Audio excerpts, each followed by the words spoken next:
మంచిదమ్మా, ప్రార్థన చేసుకుంటే వాక్యం ధ్యానం చేసుకుంటాం. సకలాశులు కానువద్దు మా పర్వతండి శ్రేణికి వందనాలు స్తోత్రాలు. ఈ యొక్క రాత్రికాల సమయంలో ప్రభు మరి శుక్రవారం ప్రార్థన బిడ్డలందరూ కూడా మరి ఏర్పాటు చేసుకోవాలని ఆశపడ్డారు. మరి బిడ్డలకి అవకాశాన్ని కల్పించి నేను నీ సన్నిధిని ఘనపరుచుకుని బాగింది. ఈ రాత్రి విశ్వాసంతో వచ్చిన నీ బిడ్డలను నేను ఎంతమంది అయితే నీ బిడ్డలు వచ్చిన నీ యొక్క పరిశుద్ధాత్మ అభిషేకంతో నింపి ఆశీర్వదించి బలపరిచాలని మరి ప్రభావ స్థలం పట్ల గొప్ప స్వస్థతను ఈ రాత్రి విడుదల తెచ్చేసి నేను నీ సన్నిధి గొప్పదనాన్ని ఆయన మన అనేక చాటింపాలి. 10 నిమిషాన్ని వాక్యాన్ని ధ్యానించుకునే కృప దయచేయండి. యేసయ్య పరిశుద్ధ నామములో ప్రార్థనని సమర్పించి వేడుకొనుచున్నాము తండ్రి, ఆమె దేవుని స్తోత్రం. హల్లెలూయా. మంచిది. మరి యొక్క శ్రమల దేవుని ప్రశస్తమైన వాక్యాన్ని మనం ధ్యానం చేసినప్పుడు చూడండి బైబిల్ గ్రంథంలో దేవుని యొక్క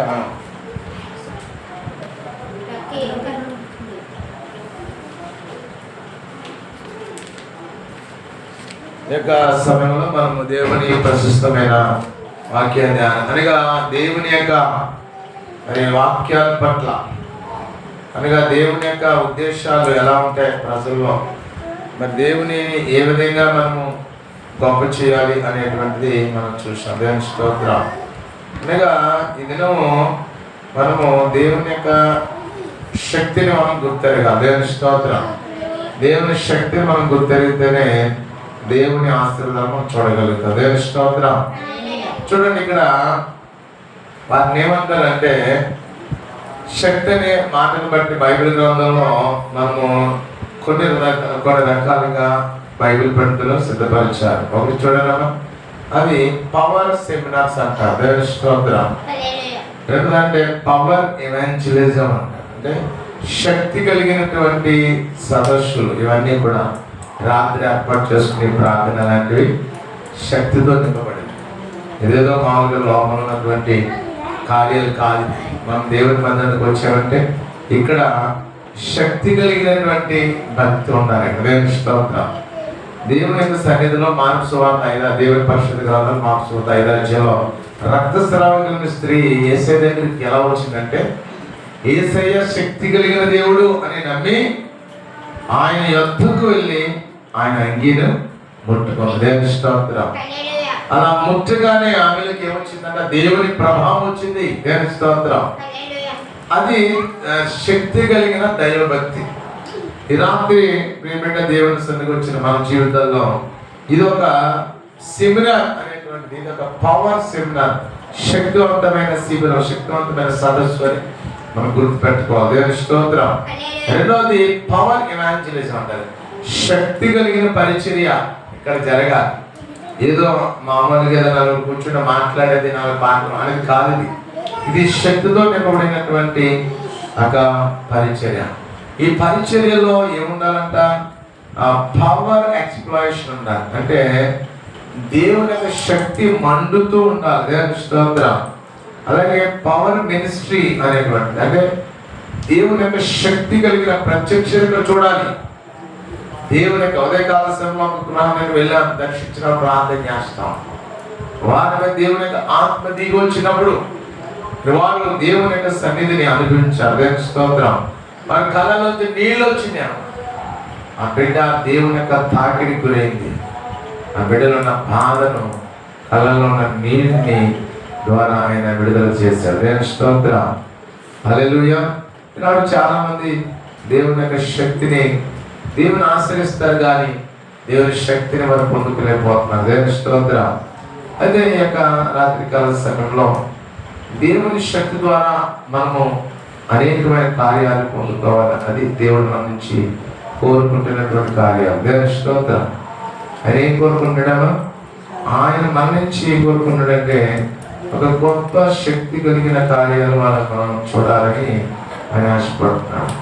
4 విషయాలు నేను చెప్పి ముగిస్తాను. చూడండి, రోమీయులకు రాసిన పత్రిక 1:16 చూస్తే అసలు ఈ శక్తికి కారణం ఏమిటి అంటే బైబిల్ ఏం చెప్తుందంటే సువార్తను గూర్చి నేను సిగ్గుపడేవాడని కాను, యాలేనగా నమ్ము ప్రతివానికి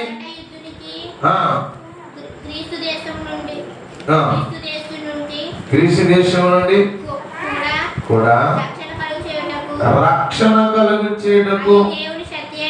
చూడండి, సువార్తను గురించి నేను సిగ్గుపడి వాడిని గాను ఏలనగా నమ్ము ప్రతి వారికి మొదటి యూదునికి గ్రీసు దేశస్తునికి కూడా రక్షణ కలుగుటకు దేవుని శక్తి ఉన్నది. దేవుని స్తోత్రం. ఈరోజు శక్తి మనలో రావాలి. ఆయన పవర్ అనేటువంటి మనలో రావాలి. ప్రభా, నాలోకి నీ శక్తిని పంపించయ్యా, నా కుటుంబంలోకి నీ శక్తిని పంపించు, సంఘంలోనికి శక్తిని పంపించు, నా దేశమును అల్లాడిస్తున్న దుష్ట శక్తులను తరిమికొట్టి పరిశుద్ధాత్మ శక్తి కలుగు చేయమని దేవుని అడగాలి. దేవుని స్తోత్రం.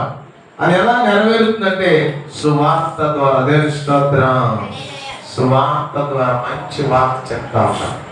రెండవదిగా మొదటి కొరింథీయులకు రాసిన పత్రిక 1వ అధ్యాయము 18 చూస్తే, మొదటి కొరింథీయులకు రాసిన పత్రిక 1వ అధ్యాయం 18 వచ్చిన ప్రకారం సిలువను గూర్చిన వార్త నశించుచున్న వారికి వెలితనమును గాని రక్షింపబడుచున్న మనకు దేవుని శక్తి. దేవుని స్తోత్రం. సిలువను గుర్తు చేసుకోవాలి. సిలువ ద్వారా స్వస్థత ఉంది, సిలువ ద్వారా విడుదల ఉంది, సిలువ ద్వారా గొప్ప జ్ఞానం ఉంది, సిలువ ద్వారా గొప్ప శక్తి ఉంది. కనుక అయ్యా, ఈ సిలువ అభిషేకం, సిలువ ప్రత్యక్షత నాకు కలగాలయ్యా అని దేవుని మనం అడగాలి. దేవుని స్తోత్రం. కొలస్సీయులకు రాసిన పత్రిక 2వ అధ్యాయము 11 వచనం చూడమ్మా. కొలస్సీ సంఘానికి రాసినటువంటి పత్రికలో అపోస్తలుడైన పౌలు 2వ అధ్యాయము 11-12 వచనాలు ఇలా రాయరు. ఏమంటున్నాడమ్మా? మీరును క్రీస్తు సున్నతి యందు శరీరచలతో కూడా స్వభావం విసర్జించి ఆయనందు చేతులతో చేయబడని సున్నతి పొందిన దేవుని స్తోత్రం. హల్లెలూయా. మీరు అక్కడ మళ్ళా 12 వచనం చూస్తే, మీరు బాప్తిస్మమందు ఆయనతో కూడా పాతి పెట్టబడిన వారై ఆయన మృతుల్లో నుండి లేపిన దేవుని ప్రభావమందు విశ్వసించడం ద్వారా ఆయనతో కూడా లేచితిరి. దేవుని స్తోత్రం. ఆయన ప్రభావము నందు మనం విశ్వసించాలి. The glory of God. శుక్రవారం ప్రార్థన ఎంతో మేము ప్రార్థించుకుంటాం. మరి ఈ లోక హేతువు చేత, లోక పద్ధతుల చేత మనం ఎదిరిపోతాం. కనుక ప్రత్యేకంగా దేవుని యొక్క శక్తిని, దేవుని యొక్క బలమును మనం అనుభవించాలి. దేవుని యొక్క శిలువ ప్రభావాన్ని పట్ల మన విశ్వాసం కలిగి ఉండాలి. మొదటి కొరింథీయులకు రాసిన పత్రిక 1 కొరింథీ 6:14 ప్రకారం మనం చూస్తే, 1 కొరింథీ 6:14 ఇలా రాయబడతా ఉంది. దేవుడు ప్రభువును లేపెను, మనలను కూడా తన శక్తి వల్ల లేపును. దేవుని స్తోత్రం కలిగిన గాక. హల్లెలూయా. చూసారా? దేవుని శక్తి వల్ల మనల్ని ఆశీర్వదిస్తాడు. దేవుని ఎలాగైతే ఆయన లేపాడో, దేవుని ఏ విధంగా ఆశీర్వదించాడో, యేసయ్యను ఏ విధంగా మనల్ని కూడా ఆ విధంగా ఆశ్రయిస్తాడమ్మా. యేసయ్య ఆనాడు చనిపోయిన లాజరు బయటికి రాని పిలవగానే లాజరు ఆ చుట్టబడిన బట్టలతో నడిచి వచ్చేసాడు. దేవుని స్తోత్రం. చనిపోతే ఏం చేశారు? ఆ శరీరం చుట్టూ బట్టలు చుట్టారు. కనుక ఆ శరీరం పట్టుకుని ఆ బాక్స్ లో పెట్టారు. మనం చూస్తూ ఉంటాం చనిపోయినారు.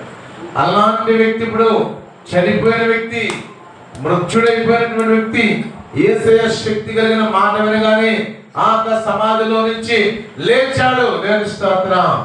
లేచి ఆ కట్టలతోనే బయటకు వచ్చేసాడు. చెప్పకూడదు. దేవుని కనపడతాడు. Hallelujah. That is the deliverance by the power అన్నమాట. శక్తి ద్వారా విడుదల అంటే మనలో ఉన్న ప్రతిదీ కూడా ఆ విధంగా పోగొట్టుకుని గొప్ప బలమును, శక్తిని, స్వస్థతను పొందుకుందుము గాక. ఆమేన్. ప్రార్థన చేద్దాం. యేసయ్యాని వందనాలు. ఈ రాత్రి ప్రభువా నా తండ్రి, వీళ్ళందరూ కూడా నిర్దేశించుకున్నారు, నాయన మొక్కుకున్నారు. ఆయన శుక్రవారం మేము ఖచ్చితంగా దేవుని సన్నిధిలో ఉంటాం. ఖచ్చితంగా ఉండాలి ప్రభువా.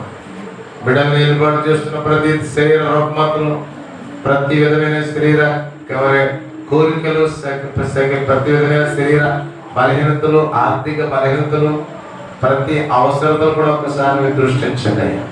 నీ పరిశుద్ధాత్మ శక్తితో, బలముతో నింపని నాయన కార్యాలు జరిగించిన సంఘాన్ని కదిలించిన ఆయన ఈ లోక సంబంధమైనటువంటి సంపాదన, లోక సంబంధమైనటువంటి పరిశుద్ధులే మాకు ముఖ్యమని అనుకుంటున్నాం, కానీ అంతకంటే ముఖ్యమైన పని నీకు వెళ్ళదని కృతజ్ఞత కలిగి సరి రావాలి. నీవు ఇచ్చిన ఆయుష్, ఆరోగ్యం, శక్తి, బలము అన్నింటిని బట్టి ప్రభువా బిడ్డలు అతిశయపడకుండా వాటిని అనుగ్రహించి నా దేవుడిని ఆరాధిస్తాను, ఆయన గొప్ప చేస్తాను, బలపరుస్తాను. ఆయన కొరకు నేను బ్రతుకుతాను, ఆయన ప్రభావాలను పొందుకుంటాను, ఆయన శక్తిని పొందుకుంటాను, ఆయన కార్యాలను పొందుకుంటాను, ఆయన స్వస్థతని పొందుకుంటాననే విశ్వాసంతో ఆయన నీ ప్రభావం విశ్వాసంతో జీవించాలి. ఈ ఉదయం ఏ ఇంటిని అడిగిపెట్టాను, ఈ రాత్రి సాయంకాలం ఎవరింటి అడిగిపెట్టానో అడిగిపెట్టిన ప్రతి ఇంటిలో నీ శక్తి ప్రభావాలను దిగి వచ్చినగా ప్రార్థన చేస్తాను ప్రభా. ఓ పరిశుద్ధాత్మ దైవమా, దైవ ఆశీర్వాదములు అనేకులు సంతరించుకుందురు గాక. నీ నామంపై అడిగిపెట్టిన ప్రతి ఇంటిలో దుష్టాత్మలు, దురాత్మలు, చీకటి శక్తులు, అలాగే ప్రభా శరీర రుగ్మతల చేత అనేకులు పట్టి మందించి వ్యాధుల దుఃఖము కలుగు చేతుడిగా ఇప్పుడే నజరేయుడు యేసుక్రీస్తు నామములో బద్దలు కొట్టమని ప్రార్థిస్తున్నాను తండ్రి. అయినా నీకు వందనాలు. నీ బిడ్డ చదువులకు తాకండి ఇప్పుడే. నీ గాయకులు వస్తున్నారా, నీ పరిశుద్ధాత్మ బలమా బిడ్డను తాకునిగా ప్రార్థిస్తున్నాను తండ్రి. నరాన్ని ముట్టండి, స్వస్థపరచండి, అది నీ కొరకు పనిచేయనట్టుగా బిడ్డను వాడుకుంటారు. భర్తను బలపరచుకోండి, బిడ్డను దీవించండి, ఆ జెస్సీని స్వస్థపరచడానికి మార్పు చేయి, అద్భుతమైన గావించి. యేసయ్య అద్భుతమైన దేవుడు, యేసయ్య శక్తి గల దేవుడు, యేసయ్య జీవగల దేవుడు, యేసయ్య ఏదైనా చేస్తాడు, ఆయనకు అసాధ్యమది లేదు అని చెప్పాలి బిడ్డల భవిష్యత్తు. అలాగే నా తండ్రి నాయన హేమలత దీవించి బిడ్డ నాయన నీ కొరకు పని చేసిన బిడ్డకి శక్తి, బలం, జ్ఞానం తెచ్చి తన తల్లిని తన కుటుంబాలందరినీ ఆశ్రయించాను. అలా ఎవరైతే సంఘ బిడ్డలందరూ వారందరినీ దీవించిన ఆయన వారి పరపత్తులు ప్రతి బలంతలు చీకటి మరి దూరపరచు. అలాగే జీవితం పట్ల చేసిన కార్యాలు పెట్టిన ఇంకా ఎవరైతే బలం అందరూ కూడా జ్ఞాపకం చేసి ఆర్థికమైన బలం తీసుకు ఎదురైనా అడ్డుపెట్టి ప్రతి ఇంట్లో గొప్ప అద్భుతాలు జరిగించి తల్లి గారిని స్వస్థపరిచి లేవనెత్తినాను. యేసయ్య గొప్ప దేవుడు. ఇలా మీరు చేస్తేనే కానీ ఆనాడు పూర్తుల భూములు తలకిందులుగా చేస్తారంట. ఈ దీన సేవకుడి మీద కూడా అటువంటి అభిషేకం దిగి రావాలని ఆయన అనేక కుటుంబాల దగ్గర, అనేక గ్రామాలు, అనేకమైన మందిరాల దగ్గర అడిగి పెడుతున్న వేళ అద్భుతాలు జరిగిన కాకని ప్రార్థిస్తున్నాను. నన్ను వాడుకయ్యా, నన్ను వాడుకొని కొరకు ఉపయోగించుకున్నాను. మరణ పర్యాద కొరకు నమ్మకమైన పనిముట్టిగా పనిచేసేవాడిగా ఆర్థికంగా బలపరిచి, ఆత్మీయంగా బలపరిచి ఆయన నిరంతరం కొరకు జీవించే భాగ్యం దయచేయండి. ఇదిగో చేసే టెంపుల్ యూట్యూబ్ కానీ ఫేస్బుక్ డిస్టర్బెన్స్ ఏర్పడిందని దూరపరిచి త్వరలో నాయన మళ్ళా తల్లి లైవ్ అనేకులకు అవకాశం కల్పించి దుష్ట శైతాన్ని శిక్ష కుటుంబాలను కానీ బిడ్డలను కానీ ఎవరిని కూడా ముట్టుకున్నట్లు పరిశుద్ధాత్మ సహాయం తెచ్చు. కుమారులను ముట్టండి, కుమార్తెను ముట్టండి, పెద్దలను ముట్టండి, సహోదరులను ముట్టండి, నాన్నలను కూడా ముట్టండి. అయ్యా ప్రార్థనలు అందరినీ ఆశీర్వదించు ప్రార్థన. మరొకసారి సొలొమోను ఇప్పుడే స్వస్థపరిచిన నరాలు ముట్టని ప్రార్థిస్తున్నాను. అనేకులను దీవిత ఆశీర్వదించు. చిత్తమైన వాళ్ళు ఈ విధంగా చేరి నేను గణపరిచిన భాగ్యత ఎవరైతే రాలేకున్నారో క్షమించి రేపటి దినాలు తమలోపు తండ్రిని సన్నిధికి వచ్చి నేను గణపరచుకునే కృప దయచేయమని యేసయ్య పరిశుద్ధ నామములో ప్రార్థన సమర్పించి వేడుకొంచున్నాము తండ్రి. ఆమేన్. అందరూ చెప్పండి గట్టిగా ఆమేన్. పరలోకమున మాకు తండ్రి మీ నామం పరిశుద్ధపరచు, ఈ రాజుని చిత్త పరం ఏవైతే గురించి మాందరాహి మడల చేసిన క్షమించే ప్రకారం మనుషులకు రాజ్యం, శక్తి, మహిమ నిరంతరం నీవైనావు తండ్రి.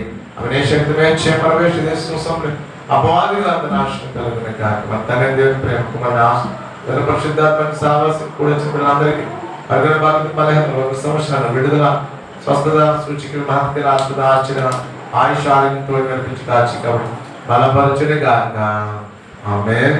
బలో క్రీస్తు మహారాజ్ కి పాపరక్షణ యేసయ్యకు త్వరగా రావచ్చిన మెస్సయ్యకు హల్లెలూయా. చెప్పండి కూడా దేవుని కనపరచు. హల్లెలూయా.